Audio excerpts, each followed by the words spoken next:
Hi everyone and welcome back. I'm just going to give my review on the most recent round of the Six Nations. We're going to start off with the Wales versus France game, which Wales ended up winning 19-10. Now, Wales produced a really mature display, really intelligent display, I felt, especially in the first half. They kept the French pinned in their own half throughout the majority of it, and it was really very clever play from them. And generally speaking, when the French did break out, there was very good defence from the Welsh. Special credit throughout the game has got to be handed out to Gareth Davies, who controlled the flow of the game so well.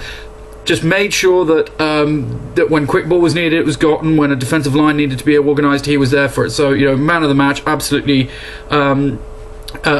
deservedly so. I'm going to move on to the French and their first half performance. Basically, they missed a fifth of their tackles in the first half. That is not good enough. You've got to be putting the players down, otherwise you just get broken down so much faster. Now, the French did make one really great break, and they should have scored from it, but just not giving the ball out at the right time, and they were held up short of the line. Now, generally throughout this game, Wales had a lot more of a game plan than the French did. The French just didn't seem to have any cohesion, and they didn't know where the support were. They just weren't playing as a team. They were playing as a bunch of individuals. It's almost as if they hadn't had any time to gel together as a squad.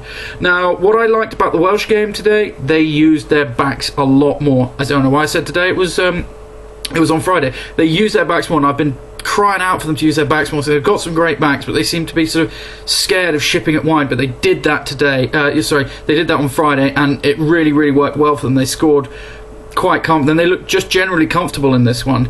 Now, there are a lot of sloppy errors from the French again. Lots of knock-ons, one of which led to a French the try after a missed kick from North. It's just a comedy of errors on the French side.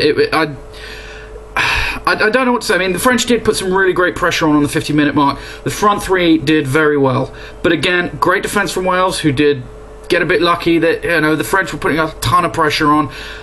They could have been sin binned, maybe even a penalty try for killing the game so often.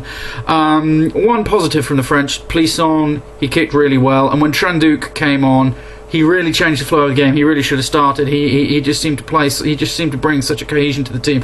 I'm going to go on a bit of a rant about the French now. I'm just getting so sick and tired of defending French rugby, because I remember how it used to be. The French used to play some amazing backs rugby. They had some phenomenal players. They had the likes of Thomas Castagnette, Rougerie, Poitrenaud, Clerc, and Christophe Dominici. These were guys that could just run, and it was so beautiful to watch them run. And even going back further, you had the likes of Salah, Saint-André, and Serge Blanco. These guys were just that's what they used to be known for. They're just flowing flair rugby, and they haven't got it anymore, and it's so frustrating, because I remember how bloody great they used to be. Sorry, it's just I'm just really sort of sick and tired of it. I just want a good, consistent French team. Is that too much to ask?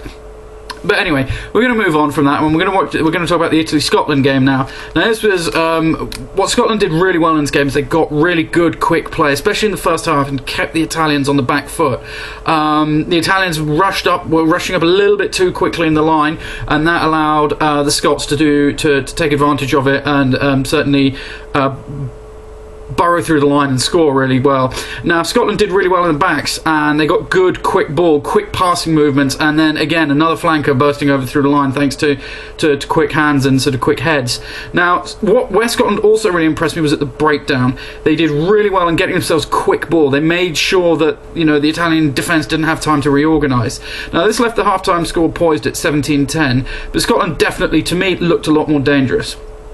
One thing that surprised me in this game was how much Scotland dominated at the scrum. I was really not expecting it. Scotland have a fairly youngish pack, and certainly the Italians have got a really heavyweight pack and some great experience in there. Was not expecting to see that, but I think, like I've been saying before, it's the platform from the scrum and the platform the forwards can set up for you that really allows your backs to play properly.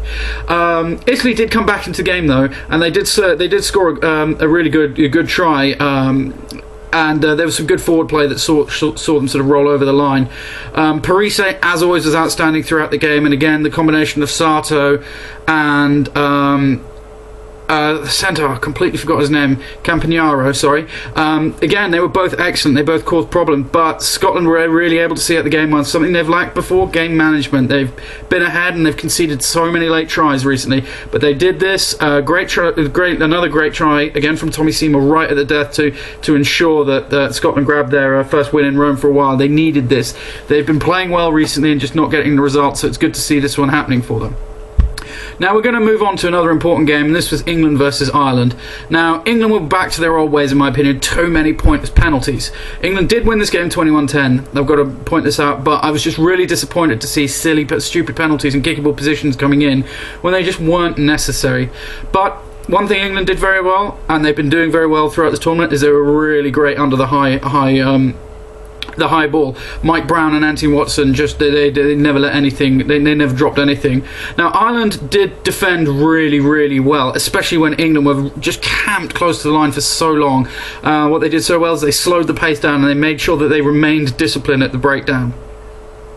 And when England did stop giving away penalties, I have to say, they looked really dangerous, and what they did well was was ball retention.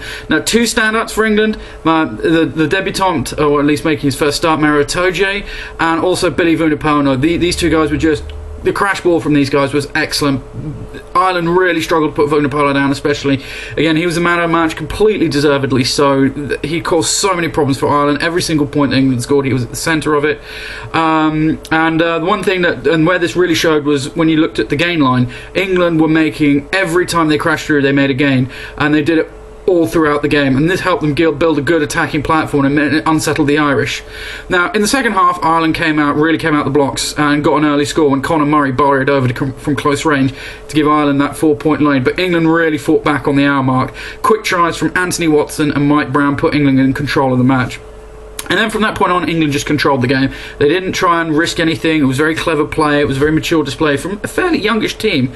They did have, again, indiscipline is a worry for England. They lost James Haskell in the first half to a yellow card, and then Danny Kerr again to another yellow card in the second half, but they held on. Ireland a little bit unlucky to have a try, not be awarded a try without the clear grounding, where it looked like the England defenders managed just to get under the ball, but you couldn't really tell. In my opinion, he probably did ground the ball, probably was a try, but without a clear grounding, can't award it. Now, this puts England in firm control of the Six Nations. They are the only ones who can do the Grand Slam at the moment, and they're looking really solid for it. The test will be whether they can overcome Wales. Being as it's at Twickenham, that should give them the advantage they need. I think if England play like this and the way the French have been playing recently, I think we'll see that that England should take this Grand Slam. That's how I see these Six Nations last round going on so far. Interested to hear anyone else's comments, any other opinions everyone has. Stick your name down, stick a comment down. Hope to see you guys next time round.